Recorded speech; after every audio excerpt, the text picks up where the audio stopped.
మీ బట్టలకి సాఫ్టింగ్ ప్రొటెక్షన్ ఇచ్చే సరైన ప్రొడక్ట్ ఎలిమ్ ఫ్యాబ్రిక్ కండిషనర్.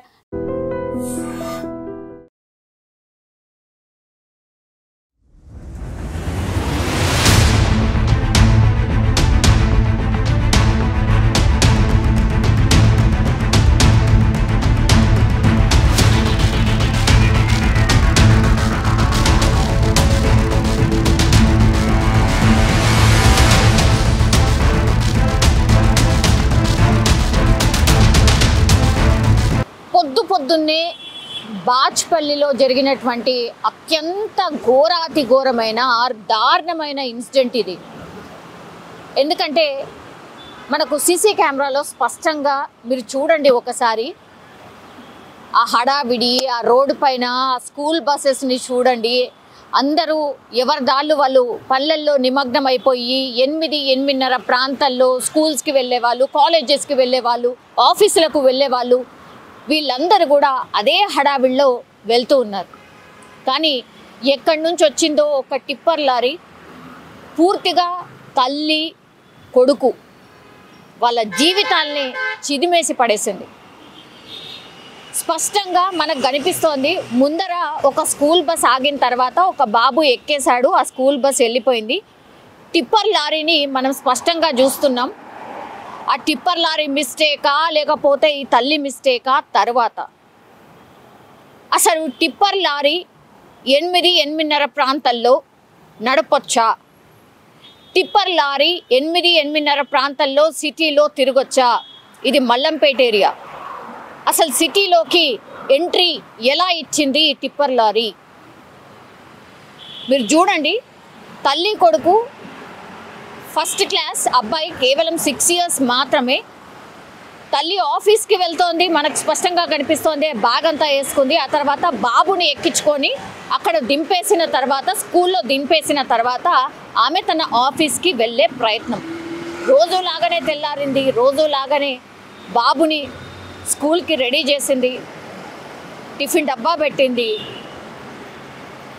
గోరుముద్దలు తినిపించింది. తర్వాత ఆమె బండి మీదనే రోజులాగానే ఎక్కించుకొని స్కూల్లో దింపుదామని బయలుదేరినటువంటి ఆ తల్లి ఒక్కసారిగా ఆ టిప్పర్ లారీ వాళ్ళిద్దరిని ఢీకొట్టడం మనం చూడొచ్చు. జస్ట్ ఇట్లా టచ్ అయింది. అది హెవీ వెహికల్ కాబట్టి జస్ట్ ఇట్లా ఒకసారి టచ్ అయింది అంతే. వెనక టైర్లో బాబు పడిపోయిండు, తల్లి కొంచెం ఇటువైపు పడిపోయింది. బాబు ఏకంగా టైర్ల కింద మొత్తం ఇక్కడి నుంచి హాఫ్, అంటే ఆల్మోస్ట్ స్టమక్ దగ్గర నుంచి పై వరకు లారీ కిందికి వెళ్ళిపోయింది. అసలు ఇక్కడి నుంచి హెడ్ నుంచి ఇక్కడి వరకు కనీస షేప్ కూడా లేదు. తల్లి అసలు ఇంకే స్పీచ్లెస్సా లేకపోతే అసలు ఎవరికైనా ఏ మైండ్ ఏం పని చేస్తుంది? ఆ విజువల్ అంత కల్లారా చూసిన తర్వాత ఆమె లైఫ్ లాంగ్ నేను చేసిన తప్పే అనుకుంటుందా, లేకపోతే అసలు అక్కడ ఏం జరిగిందో అర్థం కాకుండానే నా బాబుని కోల్పోయింది అనుకుంటుందా? నోట్లకెళ్ళి మాట రావట్లేదు. అయ్యో అంటుంది, గట్టిగా అరుస్తోంది, లేపింది ఒకసారి బాబుని. ఆ తర్వాత అసలు చూసిన తర్వాత ఆమెనే ఆశ్చర్యపోయింది. ఆ తర్వాత కింద ఒక రకంగా కింద పెట్టింది. ఆ తర్వాత గట్టిగా అరుస్తోంది. ఏం చేయాలి? ఏం చేస్తుంది? ఇంకో తల్లైన ఏం చేయగలుగుతుంది? ఎంత దారుణమైన సంఘటన. ఇప్పుడు ఆ తల్లి ఏమనుకుంటుంది? పొద్దున్న లేచి నేను ఎవరి మొహాన్ని చూశాను, పొద్దున్న లేచి అసలు నా బాబుని రోజులాగానే తయారు చేసిన కదా, నా బాబుని రోజులాగానే దించడానికి ప్రయత్నం చేసిన కదా, మరి ఎందుకు ఇట్లా అయింది? నేను చేసిన తప్పేంది? జీవితాంతం ఆమె మర్చిపోతుందా? ఆమె కళ్ళ ముందు జరిగింది ఏ తల్లైనా మర్చిపోగలుగుతుందా? ఆ తల్లి పరిస్థితి ఏంది? ఊహకు కూడా అందదు. కేవలం 6 సంవత్సరాలు ఫస్ట్ క్లాస్ మాత్రమే చదువుతున్నాడు. ఎన్నో ఆశలు, ఎన్నో అంచనాలు. నా ఫ్యూచర్ ఇట్లుంటుంది, నా ఫ్యూచరు అట్లుంటుంది, నా బాబు పరిస్థితి ఇట్లుంటుంది, నేను మంచిగా పెంచాలి. ఇవే కదా ఏ తల్లిదండ్రులైనా ఆలోచిస్తారు. ఇప్పుడు ఆ తల్లి ఏం ఆలోచించాలి? ఏం చెప్పుకోవాలి? లైఫ్ లాంగ్ ఏం ఆన్సర్ చెప్పుకోగలుగుతుంది ఆమెకిచ్చే ఆమె? అసలు అయినా టిప్పర్ లారీ, అంత పెద్ద టిప్పర్ లారీ 8-8:30 గంటల ప్రాంతంలో ఎట్లా తిరుగుతుందండి? ఎట్లా పోతుంది? ఇంకెన్ని సంఘటనలు ఇట్లా చూడాలి? ఎంతమందిని పొట్టన పెట్టుకున్న తర్వాత కూడా మీరు ఇంకా మారరా? టిప్పర్ లారీ, గంత పెద్ద టిప్పర్ లారీ సిటీ లోపల దర్జాగా తిరుగుతుంటే, ఎన్ని చౌరస్తాలని దాటి ఆ టిప్పర్ లారీ వస్తూ ఉంటే మన వ్యవస్థ ఎటుపోయింది? మన పోలీసులు ఎటుపోయినరు? మన ట్రాఫిక్ కానిస్టేబుల్ ఎటుపోయినరు? ఇప్పుడు ఎవరి మిస్టేక్ వల్ల ఈ బాబు చనిపోయిండు? ఎవరికి ఆన్సర్ చెప్తారా? తల్లికి ఏమన్నా ఆన్సర్ చెప్పగలుగుతారా? ఈ ఇన్సిడెంట్ ఇట్లా అయింది, అయ్యో నా తప్పైపోయింది, మేము టిప్పర్ లారీని చూసుకోలేదు అని చెప్తారా? ఏం చెప్తారా? తల్లికి ఏం ఆన్సర్ చెప్తారు?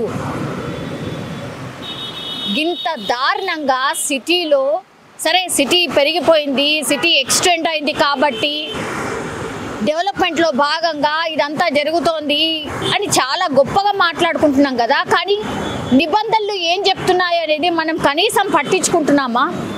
కనీసం దాని మీద కాన్సన్ట్రేషన్ చేస్తున్నామా? పల్లవి స్కూల్ ఆపోజిట్లో, ఎగ్దమ్ ఆపోజిట్లో జరిగినటువంటి ఇన్సిడెంట్ ఇది. ఆ మల్లంపేటలోనే ఉంటారు. తండ్రి పేరు వచ్చేసి, నేను డీటెయిల్స్ చెప్తాను, గుడిపల్లి అభిమన్షు రెడ్డి. ఆ చిన్నారిని ఎంత ముద్దుగా ఉన్నాడు ఒక్కసారి చూడండి. ఆయన పేరు వచ్చేసి అభిమన్షు రెడ్డి. వాళ్ళ తండ్రి పేరు రాజు. కేవలం 6 సంవత్సరాలు మాత్రమే. ఫస్ట్ క్లాస్ చదువుతున్నాడు. అది గీతాంజలి స్కూల్, బౌరంపేటలో చదువుతున్నాడు. వీళ్ళు నివాసం ఉండేది కూడా మల్లంపేటలోనే నివాసం ఉంటున్నారు. అసలు ఇంత ఘోరంగా ఎన్నో సంఘటనలు ఇట్లాంటివి ఈ బాబుతోనే ఆగలేదు. అంతకంటే గతంలో జరగలేదా అంటే ఎన్నో జరిగినాయి. కానీ ఏం మారింది? ఏమీ మారలేదు. ఎంతో మంది తల్లిల కడుపు కోతలు ఇట్లనే మిగులుస్తా పోతా ఉన్నారు. ఎన్నో యాక్సిడెంట్స్ జరుగుతున్నాయి. జస్ట్ తూతూ మంత్రంగా ఆ రోజు, ఆ నెక్స్ట్ డేనో, ఆ 2-3 రోజుల్లో మాట్లాడుకుంటున్నాం తప్పించి ఆ తర్వాత చర్యలు ఉంటున్నాయంటే ఎక్కడ కనిపించట్లేదు. శూన్యం. టిప్పర్ లారీ డ్రైవర్నో ఓనర్నో పిలిపిస్తారు, కేసు నమోదు చేస్తారు, వదిలేస్తారు. రేపు తెల్లవారి లేకపోతే 1 నెల తర్వాత ఆ టిప్పర్ లారీ అక్కడి నుంచి ఇదే టైంకి రాకుండా ఉంటుందా? ఎవరైనా చెప్పగలుగుతారా? లేదు. ఇది మన వ్యవస్థ. ఒక్కసారి వీటి మీద నిజంగా మీరు సీరియస్ యాక్షన్ తీసుకుంటే ఇట్లాంటి సంఘటనలు జరగవు. ఇంత ఘోరమైనటువంటి సంఘటనలు చూసే పరిస్థితి కూడా ఉండదు. దయచేసి పాలకులారా చూడండి. దయచేసి గవర్నమెంట్ దీన్ని చాలా పెద్ద ఇష్యూగా చూడండి. కొంత ఇట్లాంటి విషయాల మీద మీరు దృష్టి పెట్టండి అని కోరుకోవడం తప్పించి మనం ఇంకా ఏం చేయడానికి కూడా ఏమీ లేదు. నిజంగా ప్రస్తుతం ఉన్నటువంటి సమాజం దేనికి ప్రయారిటీ ఇస్తుంది? ఆర్థిక సంబంధాల చుట్టూ మాత్రమే తిరుగుతుంది. మళ్ళీ ఎన్నికలంగానే చాలా విరక్తి కలుగుతాను. మంచి అనిపిస్తుంది కదా, లేడీస్ కూడా ఛాలెంజింగ్ జాబ్స్ చేసినప్పుడు చాలా బాగుంటది. ట్రాఫిక్ అసిస్టెంట్స్ గా నియమించిన ట్రాన్స్జెండర్స్ అందరితో సాల్యూట్ చేయించుకుంటున్నారు. ఫుడ్ డెలివరీ ఇవ్వటానికి వెళ్ళినటువంటి డెలివరీ బాయ్ అనిల్ పై కళ్ళ ముందు